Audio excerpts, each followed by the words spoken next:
No bullet to stop us now. We need a bed now. We won't bow. Neither can be bought nor sold.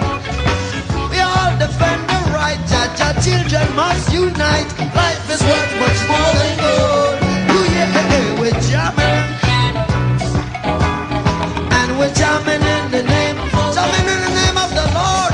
We're jamming, and we're jamming right straight from yon. We're shaking Holy Mount Zion, Holy Mount Zion.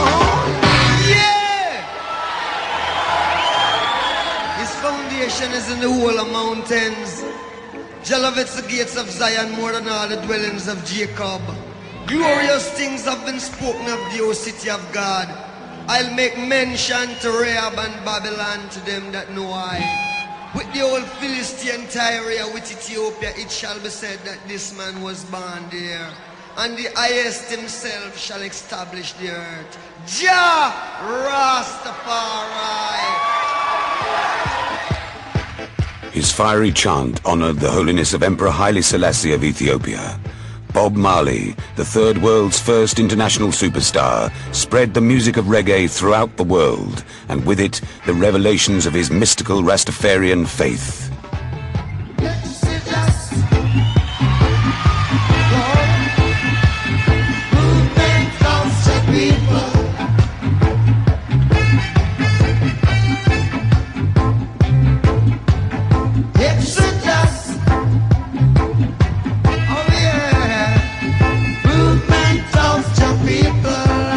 His songs were all parables, messages of faith and warning. Say, men and people will fight you down when you see Jah light. Let me tell you, if you're not wrong, where everything is alright. So we're gonna walk through the roads of creation. We the generation through great tribulation in this Exodus. Ooh, yeah.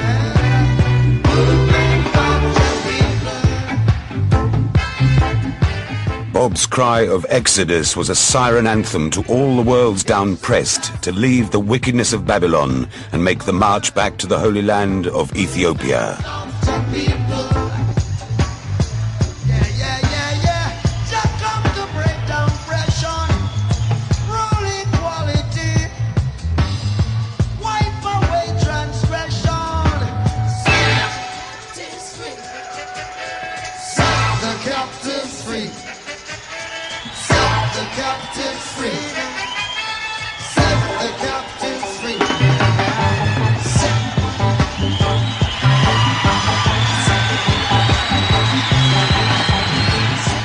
I think Bob Marley's message is toward universal peace, which I think is very good. It's so positive. It's about the most positive spiritual force on this planet, as far as I'm concerned. It's bringing a lot of people together, keeping us together, which is what we need right now.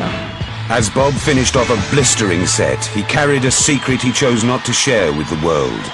Bob Marley had cancer. The fiery tough gong, who as a kid conquered the slums of West Kingston and led the Wailers to worldwide glory, was now almost 35.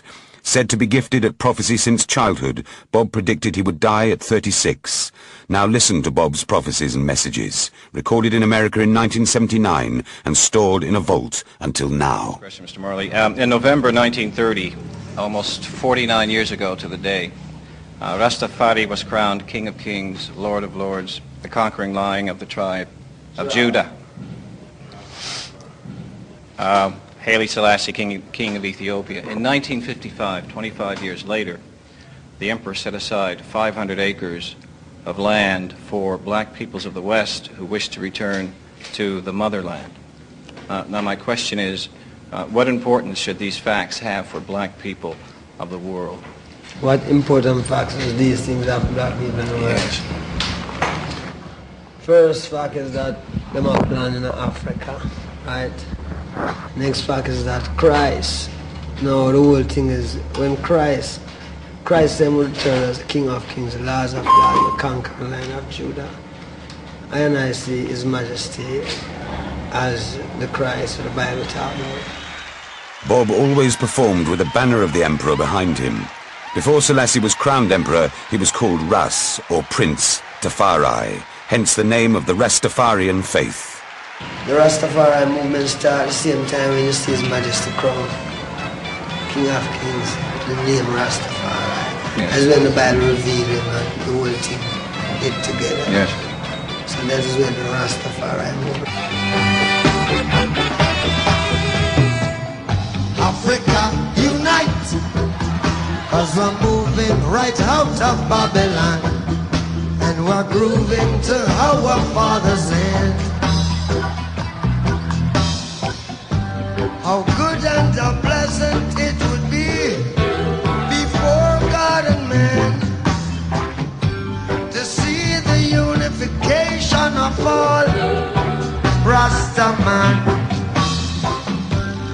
As it's been said already, let it be done. We are the children of the Rastaman.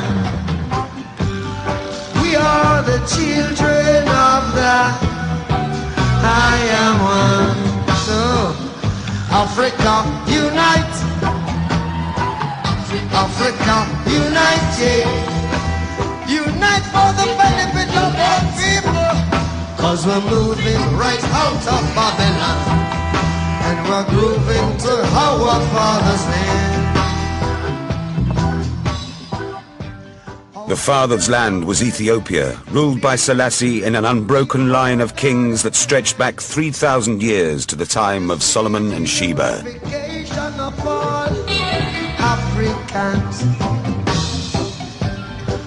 Marcus Garvey said it, so let it be done.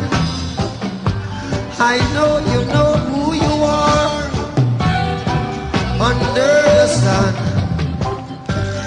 We are the children of the Rastaman. We are the children of the I am one. The foundations of Rastafarianism were established in the teachings of Marcus Garvey, the Jamaican firebrand who started the influential Back to Africa movement in the early 1900s. In Psalm 68, Garvey found a sign. Princes shall come out of Egypt. Ethiopia shall soon stretch out her hands unto God. Yeah, Marcus Garvey. So we must look to the king, look for a king in the east. Black king.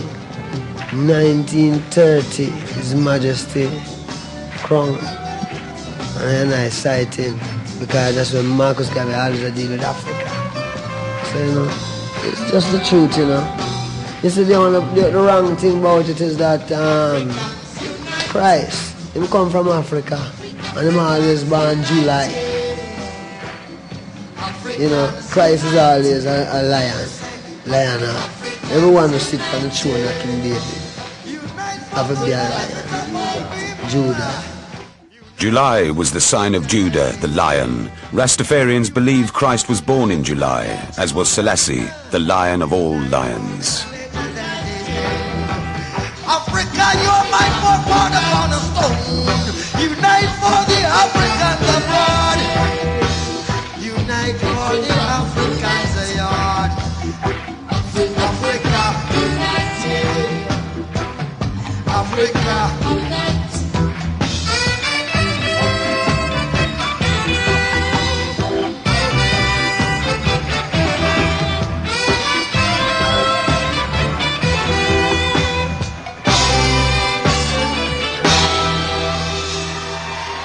Rome fight it, you know.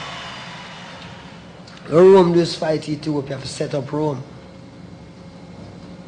So Rome become a symbol in everyone's imagination, in a sense, instead of Ethiopia. In Addis Ababa, which part the reality, not the follow, the real thing come from before men get idea so things like this could happen.